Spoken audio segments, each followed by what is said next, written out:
Okay, back in the day when I did it, it was an extremely easy process to do, but it happened on the phone. It also happened online. I'm thinking that these days that the preferred method of registering would be online. Makes sense. Systems have become more sophisticated and it should be easier to do it.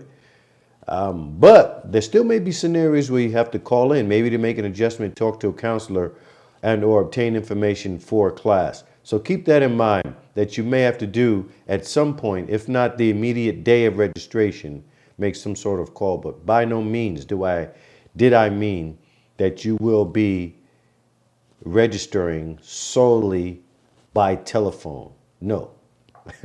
More than likely, it's going to be online. All right? Thought I'd clear that up for you.